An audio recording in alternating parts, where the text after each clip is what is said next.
hi guys, and today we are going to discuss our remaining chapter number 13 of Universal Science Class 8। तो हमारा आज का पहला topic है क्वालिटी और टिम्बर, कि जो साउंड की क्वालिटी और टिम्बर है वो क्या होती है एंड वो किस किस चीज़ों पे डिपेंड करती है। अभी जो जब दो मतलब लोग सेम पिच के हैं एंड सेम लाउडनेस के हैं, वो एक चोरस में गाते हैं, मतलब वो एक साथ गाते हैं, we are still able to distinguish their voices, कि हम अभी भी उनकी वॉइसेस को डिस्टिंग्विश, उनकी वॉइसेस को डिफ्रेंशिएट कर सकते हैं, चाहे उनकी सेम पिच हो, सेम लाउडनेस हो। ऐसे ही एक ऑर्केस्ट्रा में हम लोग मतलब डिफरेंट जो इंस्ट्रूमेंट्स की साउंड होती है उसको भी हम लोग डिस्टिंग्विश कर सकते हैं, जो चाहे ही सेम पिच पे बज रहे हों, चाहे ही सेम लाउडनेस पे बज रहे हों। ठीक है, this is due to the different quality of sound produced. के अभी हम लोग ये कैसे कर सकते हैं, जो क्वालिटी है साउंड की, ठीक है, उससे कर सकते हैं हम लोग। क्वालिटी ऑफ साउंड पे भी डिफरेंशिएशन जो है बेस्ड है ऑफ साउंड्स। अभी the quality of sound which is also known as the timbre depends on the source of the sound. अभी जो क्वालिटी या फिर टिम्बर है एक साउंड का, वो किससे डिपेंड करता है कि साउंड किस चीज़ से निकल रही है, सोर्स क्या है साउंड का। रन थ्रू यहाँ पे देखिए एक माइंड मैप दिया हुआ है जिससे आपको मतलब सारा रिकैप आ जाएगा। पिच में क्या क्या होता है, पिच में एक हाई पिच होती है, एक लो पिच होती है। साउंड की characteristics, pitch, high pitch, low pitch, loudness, soft loudness and loud loudness, मतलब लाउड साउंड होगी या फिर हल्की साउंड होगी। Then next one is timbre या फिर क्वालिटी। ठीक है, टिम्बर के आगे कोई भी टाइप्स नहीं होते हैं। So this I think the blanks you can solve it by yourself. जहाँ तक मुझे पता आपका क्लियर हो गया होगा। Propagation of sound. अभी प्रोपोगेशन ऑफ साउंड क्या है कि जो ट्रैवल कैसे करती है साउंड। अभी साउंड को प्रोपोगेट करने के लिए एक मीडियम चाहिए, एक कोई भी ज़रिया चाहिए। अभी वो मतलब एक सॉलिड से भी ट्रांसपोर्ट हो सकती है, सॉलिड से भी प्रोपोगेट हो सकती है, लिक्विड से भी एंड गैस से भी। When an object vibrates in air, कि जब भी एक ऑब्जेक्ट वाइब्रेट करता है हवा में तो वो एयर पार्टिकल्स में डिस्ट्रीब्यूट हो सकता है एंड एयर पार्टिकल्स को भी वाइब्रेट कर देता है, जिससे वो प्रोपोगेट कर जाता है। अभी जो पार्टिकल्स होते हैं present in solid and liquids also vibrate in a similar way, कि ऐसे ही जो सॉलिड एंड लिक्विड्स में भी पार्टिकल्स होते हैं सेम वे में वाइब्रेट होते हैं। एंड जो साउंड है वो प्रोपोगेट नहीं कर सकती है वैक्यूम में। वैक्यूम क्या होती है, जहाँ पे कुछ भी ना हो, जहाँ पे ना हवा हो, जहाँ पे ना सॉलिड हो ना लिक्विड हो, इसीलिए वहाँ पे अभी कोई भी वॉल्यूम मतलब मीडियम नहीं है वैक्यूम में, तो इसलिए साउंड प्रोपोगेट कैसे कर सकती है, वाइब्रेशंस प्रोपोगेट कैसे कर सकती हैं। That is why sound can not propagate through a vacuum. Let us perform some activities to observe that through which media sound can travel, कि किस मीडिया के थ्रू साउंड ट्रैवल कर सकती है एंड कितनी फ्रिक्वेंसी से, कितनी क्वालिटी से, कितनी टिम्बर से ट्रैवल करती है या फिर प्रोपोगेट करती है। अभी हमारी जो एक्टिविटी नंबर 5 है उसमें हम लोग क्या देख रहे हैं, to investigate if sound can travel through a solid, के जो सॉलिड से साउंड ट्रैवल कर सकती है, साउंड प्रोपोगेट कर सकती है या फिर नहीं। अब आपको इसके लिए कौन सी चीज़ें चाहिए, एक टेबल चाहिए, एक चेयर चाहिए बस, या आप अपनी स्टडी टेबल पे भी कर सकते हो आराम से। Sit on the chair and place your year on the table. अगर अभी करनी है तो अभी करके देख लो। अभी आपको क्या करना है, एक चेयर पे बैठ जाओ एंड अपना जो कान है उसको टेबल पे रख दो, मतलब टेबल पे अपना सर ऐसे करके टेबल पे अपना सर मतलब लेटा दो। एंड अभी जो दूसरा हाथ है, एक हाथ से क्या करना है, आपको अपना एक कान कवर कर लेना है, एक ईयर कवर कर लेना है एंड दूसरे हाथ से आपको टेबल के नीचे से टैप करना है। अभी देखो आपको कुछ सुनाई दे रहा है या फिर नहीं, ठीक है, एक परफॉर्म करके देखना। अभी आप क्या ऑब्जर्व करोगे कि चाहे ही आप एक सिरे से या फिर एक दूसरे सिरे से बजा रहे हो, दूसरे हाथ से टैप कर रहे हो, चाहे वो टेबल के नीचे से कर रहे हो, टेबल के ऊपर से कर रहे हो, आपको साउंड सुनाई देगी। अभी देखो आपका दूसरा कान कवर है, आपको उससे तो साउंड नहीं सुनाई दे सकती, तो आप क्या बोल सकते हो कि जो सॉलिड से भी साउंड ट्रैवल कर सकती है, sound can travel through a solid medium also. अभी एक्टिविटी नंबर 6 में हम लोग क्या देख रहे हैं, हमारा एम क्या है, to investigate if sound can travel through a liquid, कि साउंड क्या लिक्विड के थ्रू ट्रैवल कर सकती है। अभी the materials required for this activity are alarm clock, plastic bag, string, bucket of water, कि आपको बाल्टी चाहिए पानी की। अभी आप क्या करने वाले हो, प्रोसीजर आपका क्या है, मतलब क्या क्या आप करना है इसमें एक्टिविटी में। आपको अलार्म क्लॉक ले लेना है एंड उसको प्लास्टिक बैग के अंदर रैप कर देना है एंड फिर उसके सिरे से आपको एक धागा बांध देना है, एक स्ट्रिंग या फिर एक तार बांध देनी है at the mouth of bag, and ताकि जो पानी है वो बैग के अंदर ना जाए। एंड फिर आप किसी से पूछोगे कि आप इसको पॉलीथीन को लेके खड़े हो जाओ एंड इसको पानी में डुबा दो। अभी आप क्या करने वाले हो can you clearly here the sound of alarm clock ticking, कि क्या आप अलार्म क्लॉक का जो टिकिंग का साउंड उधर टक टक टक वाला जो साउंड होता है, क्या आप वो सुनाई दे रहा है? अभी आप क्या करोगे, take a bucket filled with water, place your ear against the side of bucket. अभी बकेट के साइड में अपना कान प्लेस कर दो, मतलब बकेट के साइड में अपना सिर रखो। अभी ask the same person to dip the alarm clock in the bucket of water, can you hear the ticking of alarm clock now? क्या आपको अभी मतलब सुनाई दे रहा है अलार्म क्लॉक का टिकिंग? अभी ऑब्जर्वेशन आपका मतलब क्या निकला है इससे एक्टिविटी से, कि आप टिकिंग जो टक टक वाला साउंड होता है अलार्म क्लॉक का, वो आपको पानी में भी सुनाई देगा, ठीक है। चाहे ही आपका अलार्म क्लॉक पानी में डूबा, आपकी तभी भी वाइब्रेशन का साउंड सुनाई देगा, अलार्म का साउंड सुनाई देगा। अभी आपका क्या क्या कंक्लूजन निकला है इससे, कि जो साउंड है वो वाटर से भी ट्रैवल कर सकती है। So now what we are gonna do in this activity, हम लोग ये एम हमारा क्या है, हम लोग क्या कंक्लूड करना चाहते हैं इस एक्टिविटी से, कि क्या जो वैक्यूम के थ्रू हमारा साउंड है वो ट्रैवल कर सकता है या फिर नहीं। आपको मटेरियल कौन कौन से चाहिए इसके लिए? एक बेल जार चाहिए, एक मतलब डब्बा चाहिए, बेल जार चाहिए, आपको एक इलेक्ट्रिक बेल चाहिए जो इलेक्ट्रिसिटी से चलती हो, देन आपको एक बैटरी चाहिए होगी, की चाहिए होगी, वैक्स चाहिए होगी एंड वैक्यूम पंप चाहिए होगा। अभी आप क्या करोगे, take a bell jar and set up an electric bell inside it. अभी आपको बेल जार ले लेना है एंड उसके अंदर क्या करना है, आपको जो इलेक्ट्रिक बेल आपने ली है उसको रख देना है। एंड अभी ये जो इलेक्ट्रिक बेल है उसको बैटरी से कनेक्ट कर दो, एंड की से मतलब स्विच होती है एक टाइप की, उससे कनेक्ट कर दो। अभी thus it can easily be turn on end of, ताकि वो आप उसको ऑन एंड ऑफ कर सको। अभी आपको क्या करना है, connect the bell jar to a vacuum pump and seal the jar with the help of wax. Vacuum pump क्या होता है कि वो उसके अंदर से सारी हवा खींच लेगा, ठीक है, जो वैक्यूम पंप होता है। And seal the jar with wax, wax आपकी जो भी होती है वैक्सिंग के लिए यूज़ होती है, ठीक है, रबर जैसी वैक्स जैसी ही चीज़ होती है।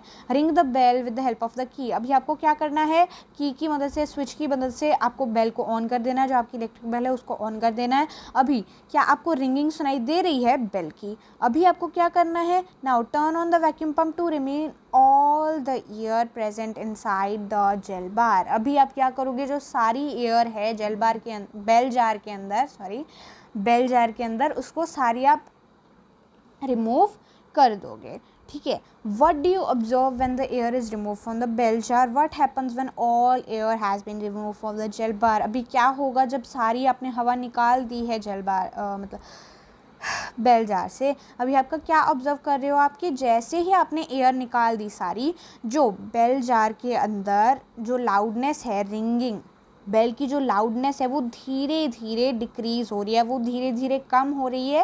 एंड एक पॉइंट पे जब भी सारी हवा निकल गई है बेल जार की, जो आवाज़ है वो आनी ही बंद हो जाएगी। You will not be able to hear the sound of the ringing bell even through the hammer of bell can still be striking the gong, के चाहे ही जो आपका हैमर है, ठीक है, जो इलेक्ट्रिक बेल का हैमर है वो चाहे ही अभी भी बेल से टकरा रहा है बट आपको आवाज़ सुनाई नहीं देगी। इसलिए आपका कंक्लूजन क्या निकला कि जो साउंड है वो ट्रैवल नहीं कर सकती है थ्रू वैक्यूम।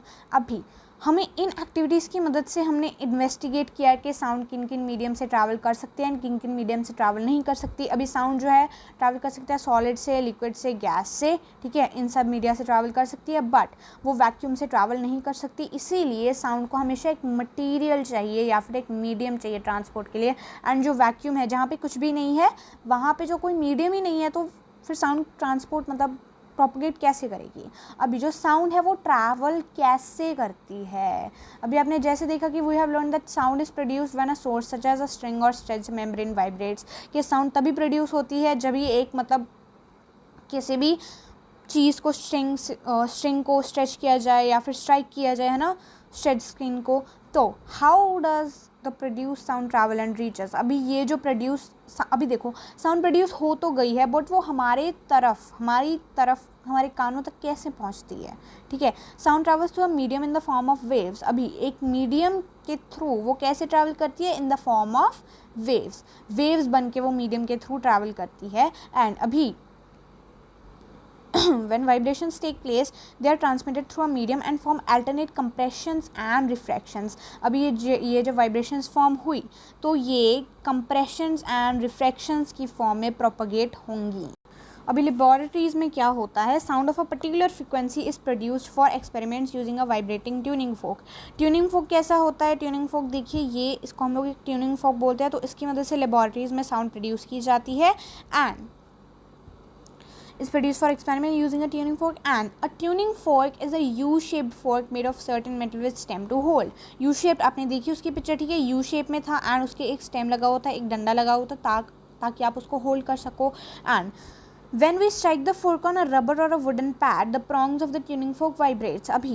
अभी आप उसको किसी भी सरफेस पे स्ट्राइक करोगे, किसी भी सॉलिड सरफेस पे स्ट्राइक करोगे तो उसके जो दोनों मतलब प्रॉन्ग्स है वो वाइब्रेट करेंगे एंड वाइब्रेशंस क्रिएट करेंगे, साउंड क्रिएट करेंगे। अभी similarly if prong A and B move inwards, के जो अभी ये दोनों हैं ये इनवर्ड को मूव कर रहे हैं, ठीक है, ये दोनों इनवर्ड को मूव कर रहे हैं, तो ये क्या बनाएंगे, move inward, it causes surrounding air molecules to move apart. इसीलिए ये जब इनवर्ड मूव करते हैं तो ये जो एयर मॉलिक्यूल्स इन दोनों के बीच में होते हैं तो वो दूर दूर चले जाते हैं, दे फॉल अपार्ट। ओके, तो इसलिए क्या फॉर्म होते हैं, एक लो प्रेशर का एरिया बन जाएगा, तभी मॉलिक्यूल्स कम होंगे एयर के, तभी एक लो प्रेशर का एरिया बन जाएगा जिसको हम लोग बोलेंगे रेयरफैक्शन, ठीक है। एंड जैसे ही ए एंड बी जो प्रॉन्ग्स है वो आउटवर्ड्स मूव करेंगे, जो थोड़े से बाहर चले जाएंगे, ठीक है, एक दूसरे के एरिया से, तो जो एयर मॉलिक्यूल्स है वो दोबारा मतलब उसी एरिया में आ जाएंगे, forming an area of high air pressure. High air pressure मतलब जहाँ पे बहुत सारे मॉलिक्यूल्स हो, ठीक है, उसको हम लोग क्या बोलेंगे, कंप्रेशन बोलेंगे, उसको हम लोग बोलते हैं कंप्रेशन।